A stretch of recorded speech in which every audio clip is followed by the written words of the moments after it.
celebrate our country and everyone who calls it home. בעניין הזה הקמנו ועדת שרים בראשותי. آج کی video میں بہت بڑی بریکنگ نیوز آپ کے سامنے پیش کرنے جا رہا ہوں کہ اسرائیل کی زمینی کارروائی کے بعد دنیا کا سب سے بڑا آبادی رکھنے والا ملک اور سب سے بڑا رقبے کے لحاظ سے ملک کینیڈا کا دھماکہ خیز اعلان. کینیڈا نے 9,000 فوجی یروشلم میں پہنچا دیے. کینیڈا نے اسرائیل پر حملہ کر دیا. اسرائیل کی چیخیں نکال دیں. کینیڈا کی فوج اسرائیل کی فوج آمنے سامنے آ گئے. جسٹن ٹروڈو کا دھماکہ خیز اعلان سامنے آ گیا. اسرائیل کو سبق سکھانے کا اعلان. ویڈیو کی تفصیلات میں آگے بڑھنے سے پہلے اگر آپ جسٹن ٹروڈو سے محبت کرتے ہیں اور سپورٹ کرتے ہیں تو ہماری ویڈیو کو ایک لائک ضرور کریں.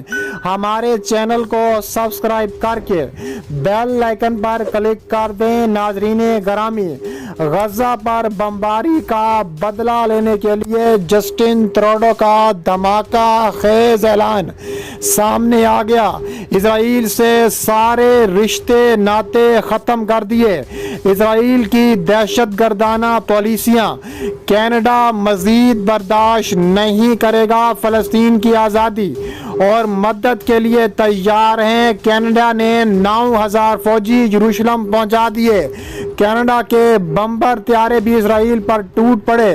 اسرائیل کی درجنوں ایئر بیسز تباہ و برباد کر دی. پوری ایئر فورس کو زوردار تماچا. شدید بمباری سے اسرائیل کے چیتڑے اڑ گئے. اس کے علاوہ فلسطینی تنظیم حماس اور اسرائیلی فورسز کے درمیان کئی روز سے جاری حملوں میں کم از کم 109 فلسطینی ہلاک ہو چکے ہیں، جن میں 28 بچے اور 15 خواتین شامل ہیں، جبکہ 7 اسرائیلی بھی ہلاک ہوئے ہیں.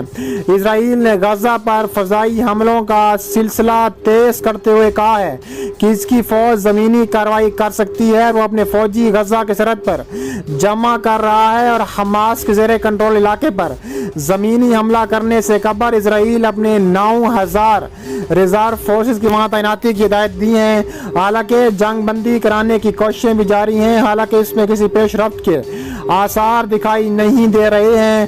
اسرائیلی وزیر اعظم نفتالی بینٹ نے ویڈیو پیغام میں کہا ہے کہ حماس کو بھاری قیمت ادا کرنی پڑے گی. اس کے علاوہ اپنے آخری الفاظ ادا نہیں کیے اور یہ کارروائی الامکان بہت دور تک جائے گی.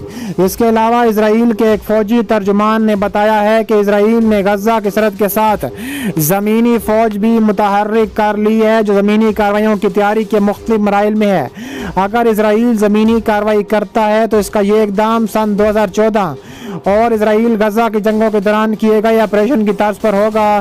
دوسری طرف حماس کے ایک فوجی ترجمان نے کہا ہے کہ اسرائیل کی زمینی کارروائی ہمارے لیے مزید اسرائیلی فوجیوں کو ہلاک کرنے اور انہیں قید کرنے کا ایک موقع ہوگا. اس دوران حماس اور اسرائیل کے مابین جنگ بندی کرانے کی کوششیں بھی جاری ہیں. اس کے علاوہ انٹیلیجنس کے 2 عہدیدار نے اپنا نام ظاہر نہ کرنے کی شرط پر بتایا ہے کہ انہوں نے غزہ میں حماس کے رہنماؤں سے بات چیت کرنے کے بعد تل ابیب میں اسرائیلی حکام سے بات کی ہے.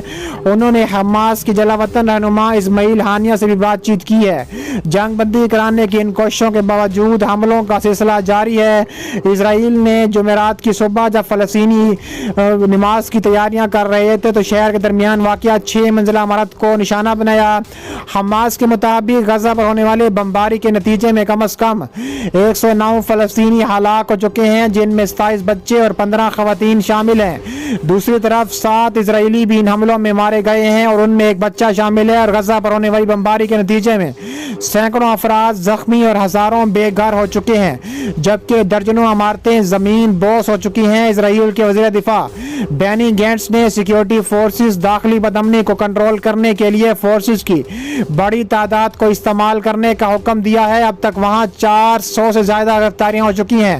اس کے علاوہ اسرائیل اور فلسطین کے درمیان جاری کشیدگی کے حوالے سے اقوام متحدہ سلامتی کونسل کے ہونے والے اہم اجلاس کو روک دیا ہے.